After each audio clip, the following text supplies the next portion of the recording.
Hello, everyone, and welcome to the Your Mark on the World show. I'm your host, Devin Thorpe, and our guest today is Simon Bransfield-Garth, the CEO of Azuri Technologies. Simon, welcome to the show. Thank you very much. Great pleasure to be here.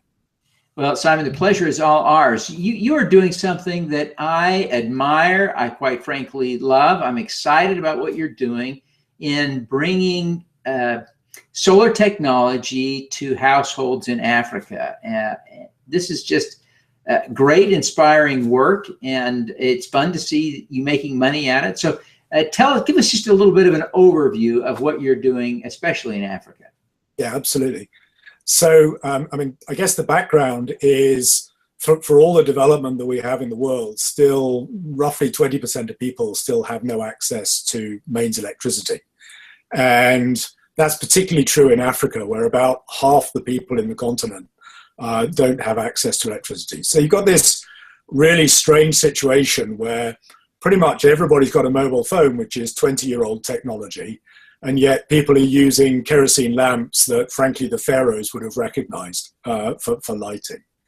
So what we're trying to do is to use solar power coupled with mobile phone technology to enable people to get access to electricity and pay for it as they use it. So if you or I put solar power on our roofs, essentially we have to buy our own power station, and that requires capital.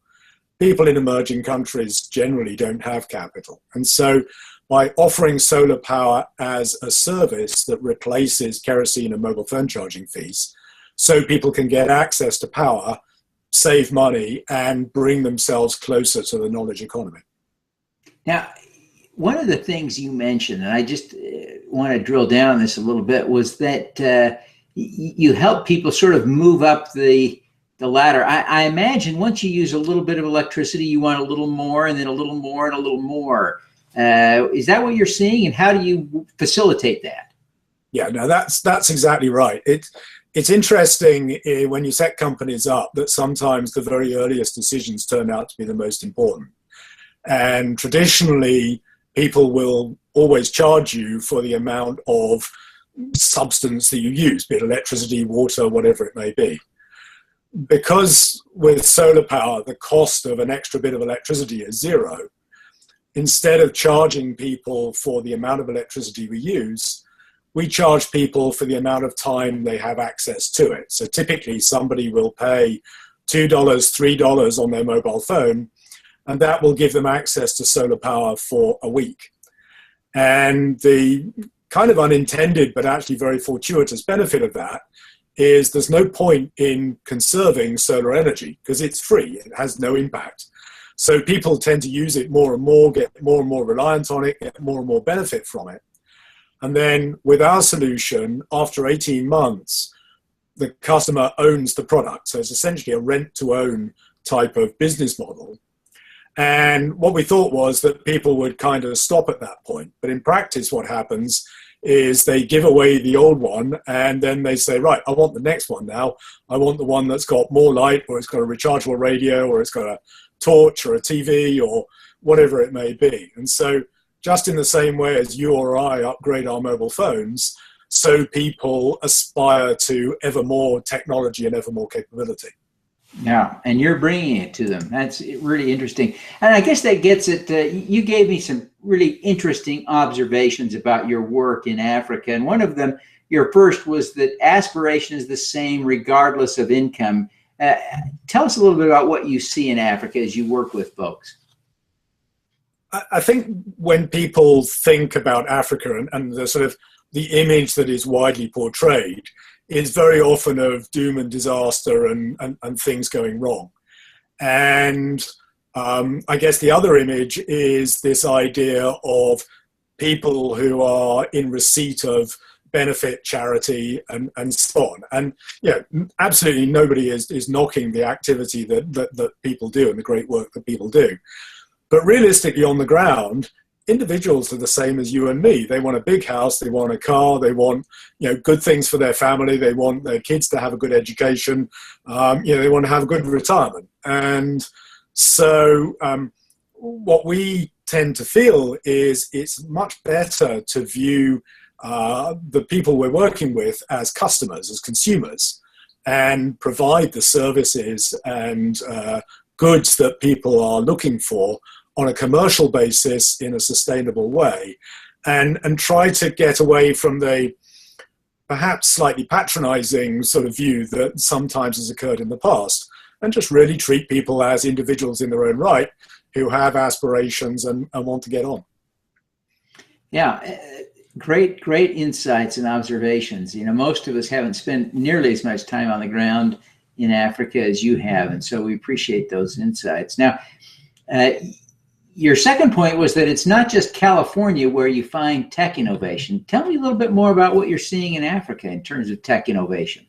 So this is something that I think is really exciting. And there's this phrase, reverse innovation, which is sort of coming around, which is that when you lack infrastructure, it provides an environment to allow people to do things in really exciting and unusual ways. So, for example, we're seeing people using drone delivery to deliver vaccines in Africa because, you know, the roads get washed away, and so people are unable to get around the place. The most recent tech innovation in Africa was the mobile phone, and you know, Jeffrey Sachs will say that the mobile phone has had more impact on the development of Africa than all aid from all countries over all time. But really, that was still an example of old technology, in as much as it was developed first in the West and then it found its way into Africa. Really, the first example, I think, of reverse innovation was the mobile money, which we're seeing, particularly started in Kenya and then come in other places. So within Kenya, 40% of the country's gross domestic profit goes through one particular mobile money service. I mean, just tremendous access to mobile banking in a way that just simply doesn't exist in the US or Europe or, you know, the rest of Asia. And most of us wish it did. We'd like to be able to send money as readily as they can. Well, exactly, yeah. And so what we're beginning to see is the same thing applying to energy. So rather than using sort of old technology and developing it in the West, and then eventually it filters its way down into emerging markets, we're going the other way around, and we're using the very latest solar panels, the latest battery technology, the latest LED technology. We're using adaptive smart metering, we're using cloud computing, big data, all of those things in order to create a product that hits a price point that is right for the African consumer. So, simple example, in our solar home systems, we have adaptive smart metering, which I guess you have in some houses in the West, sort of Nest type of devices. But actually in my kitchen, when I go and switch the lights on, I basically got 2 bits of wire and a mechanical switch. And that technology hasn't changed for 200 years. But I got all this advanced technology in a $50 solar home system in rural villages in Africa. Yeah, that's just really exciting to see that. Now, I want to jump to a related topic, but it seems to me that the near future will involve microgrids in Africa. Do you see yourself getting involved with that in small village projects rather than single home projects as more and more people use more and more electricity? So we're not quite so sure about microgrids. What we find is that there are 2 components to cost in a grid. So there is the cost of generating the electricity in the first place, and there is the cost of wiring up the consumers. And when you've got a reasonably dense population, then grids and microgrids and so on, they work just great. But actually, Africa has a population density on average of about 5 households per square kilometer.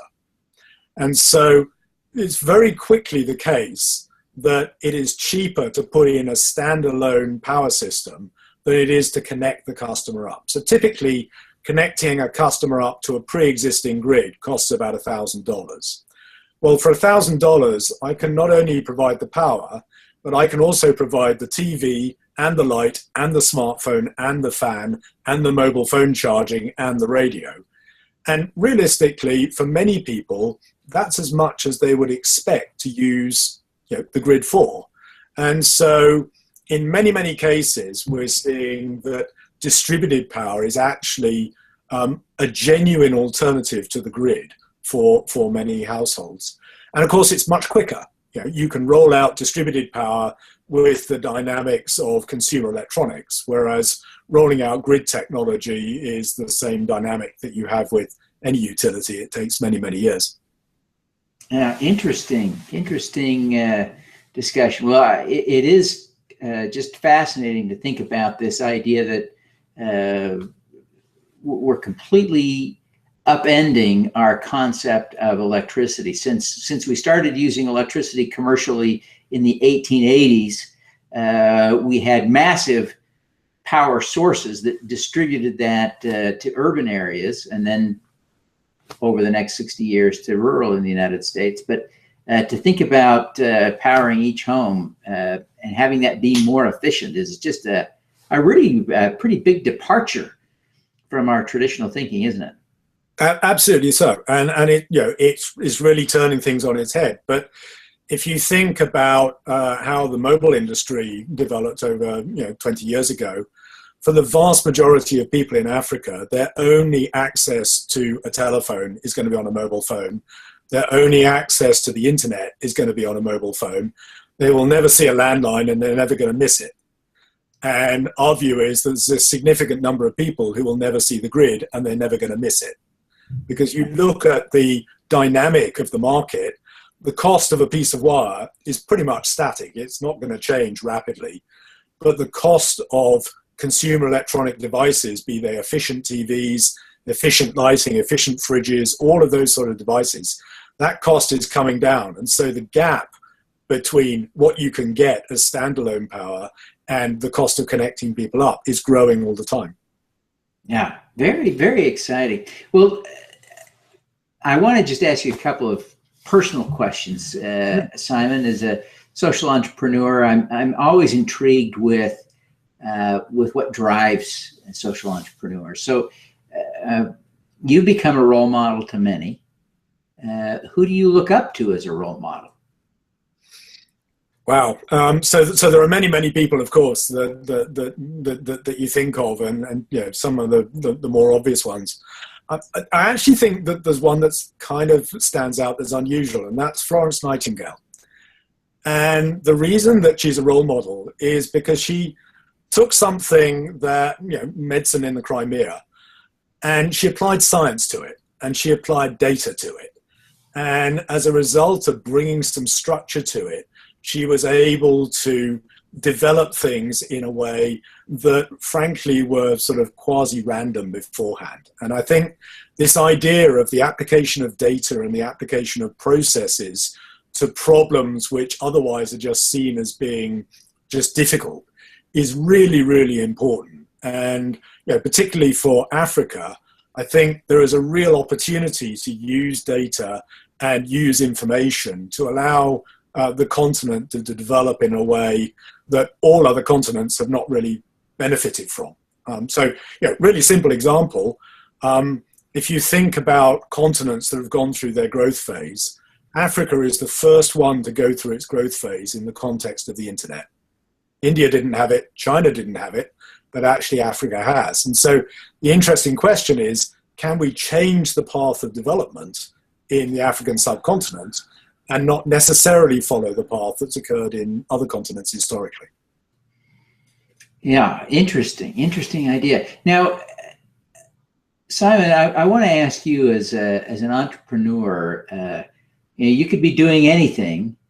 Why have you chosen to pursue solar power in Africa as the centerpiece of your new business? So I've run many companies in my life, and some of those companies I've sat there and thought, well, when I get to retire, I'll look back on this and actually I won't feel particularly proud of what we've done.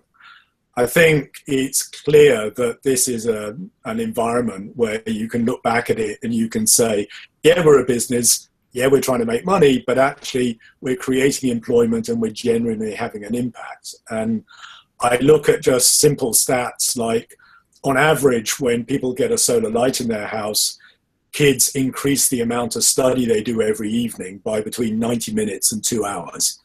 On average, a household will increase its productive day by between 2 and 3 hours every day just by having proper clean lighting in the household.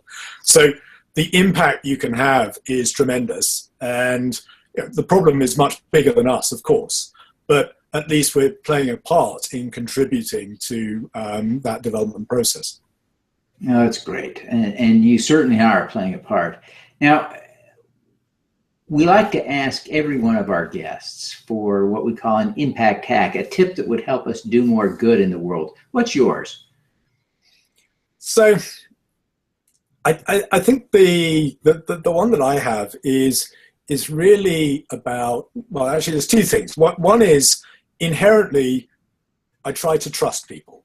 So, step one is assume that people are trustworthy and allow people to make decisions by themselves, because the more you can distribute decision making, the better. I find is really important. And the second one, and this is something that you can particularly do when you don't have too large an organization, is as far as possible keep openness right across the organization. So a really simple thing that we have that I actually learned from Texas Instruments when I worked there many, many years ago is everybody writes a weekly report of 1 page, and everybody sends that to everybody else. And that way you don't have to have long staff meetings because everybody knows what everybody else did. And it's a tremendously productive way of getting information around the organization. But it also forces everybody to think critically once a week. Well, actually, what did I achieve last week? And it almost becomes competitive for people to be able to show what they've managed to do inside that last week. So that's something that we've used, and it's been very effective. No, that's a great insight. It sounds not too dissimilar from the Amazon model. Jeff Bezos is famous for demanding memos to reduce meeting time. So that's great. Well, I really appreciate you taking the time to be with us today. Before you go, tell us how people can learn more about Azuri Technologies.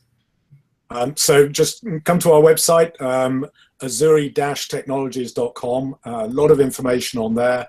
And please get in touch with us through our website. We'd love to hear from you. Fantastic. Well, Simon, we really appreciate you taking the time to be with us today. We wish you every success in lighting up Africa, and look forward to following up with you soon. Thank you very much indeed. It's been a great pleasure. All righty. Let's do some good.